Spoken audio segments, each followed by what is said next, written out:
Captain and Winnie the Bear, written by Maya Sokolowski. 'Twas April 12th, 1887, in Birmingham, England, they say. A baby Harry Colburn arrived, whose name would be known someday. When he was 18 years of age, to Toronto traveled had he. Laboring as a fruit vendor and sailor, he worked for a college degree. At Guelph, he received his diploma, a veterinarian surgeon his goal. His future secure, off to Winnipeg moved, this doctor whose fate would enroll. He answered the call to the army, who for the Fort Garry Horse Infantry rode. The regiment was en route from Winnipeg, and thus my story unfolds. The captain was traveling to England with a trainload of troops from the west. He was a doctor for army horses. In White River, they stopped for a rest. It was 1914 in August when this young doctor rode into town. Off the train he hopped and suddenly stopped, and his countenance turned into a frown. For there on the station platform, with the steam engine billowing smoke, a lone trapper stood with a little black bear, waiting for all to unload. This little bear dog is an orphan. I can't keep it for long. You can have it for just $20. You think you can find it at home. Her mother was killed by a hunter in the forest just outside of town. She's lucky I happened to find her here, so she's not dead. Now the captain was known for his kindness, and animals were his speciality. Of course, here is 20, a home she will have with me.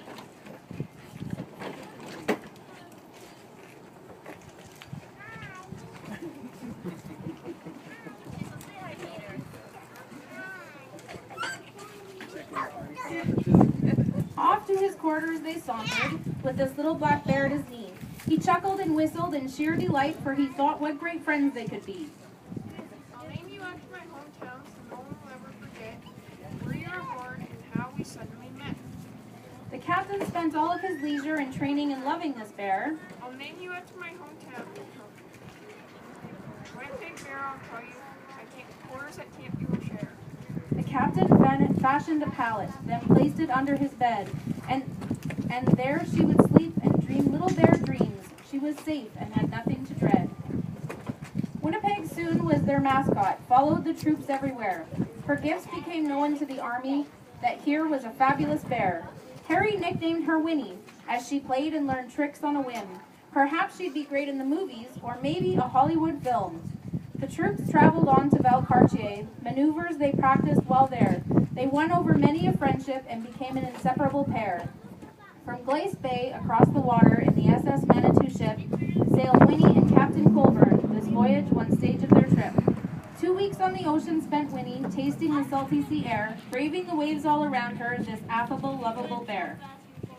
Soon they left Davenport, England, pushed on to Salisbury Plain, where the regiment captain and Winnie were destined to abide here and train. Then suddenly word from the front lines had ominous sounds for the men. The Fort Garry Horse and the infantry were called to arms just then. What must I do with you, Winnie? The fighting may last a long time. I'll find you a new home, you see. The captain took Winnie to London, to the famous zoo they both went, and he shed a tear as he left her in the care of the keeper's content. Winnie was known for her nature to be gentle, patient, and kind. Many people who came just to visit got a ride on her back for a time. She was loved by the keepers who kept her, by the people who came every day. This little black bear from White River was having a great holiday. Winnie now became famous, this bear from Ontario North. Fame spread far and wide like the ocean tide, while the keepers each day brought her forth. Now the war was finally over. The fighting had come to an end. So the captain returned to the London Zoo to claim his dear Winnie again. He found her the center attraction to all who did visit the zoo. She was happy, well fed, had a big bed where she'd play in the straw and snooze too. The captain's heart was so heavy as he made his decision for her, I'll leave you right here, my dear Winnie. as he stroked and patted her fur. The regiment paused for a moment as they bade farewell to their pal, for Winnie was now a London bear. She sure was a wonderful gal. Back home, the regiment traveled by steamship and then by train. They stopped at the White River station, where the captain gave Winnie her name. The captain stayed on in England and enrolled in a college for vets.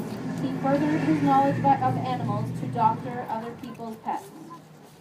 A year later, he journeyed to Winnipeg, a soldier traveling alone. His farewell to Winnie was final. Onward, he made his way home.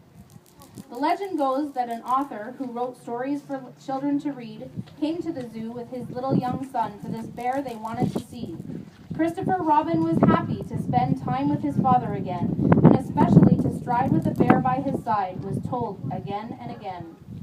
Milne, the storybook teller, was entranced by Winnie's great wit, and he saw in her name a potential for fame, for this black bear was now a great hit. You'll be Winnie the Pooh in my story of a bear with air in his head. He's happy and vain and has little brain, exactly opposite, he said. So these now are the stories of Winnie the friendly bear, little brain, just happy, playful, and carefree like children who do just the same. Winnie lived a long time in London to the good age of 20 years young. The zookeepers sang oft of her praises, for she brought to the children such fun. Her antics were well remembered by her fans who visited there, and they mourned her loss when she left them, no more for the keepers to care. In London Zoo, by the gateway, there's a bronze statue of Winnie the Pooh, with a plaque to commemorate her memory of her stay in the London Zoo. Near the Kinsman's Discovery Center in the park of the Assiniboine Zoo, the Kinsman's Club in Winnipeg have erected a bronze statue too. 'Twas that little black bear he befriended, whose fame was recorded with care. By the rock of the famous Tyndall Stone is the captain and Winnie the Bear. Today there stands in White River a wood carving of Winnie the Pooh, who began as a little black bear cub with her friend Captain Colburn too. Now each year Winnie's friends come together to honor her rise to fame. Her anniversary comes every August, and a festival is held in her name. The townspeople rallied together to this bear. A tribute was due. At the gateway to welcome the visitor is the statue of Winnie the Pooh.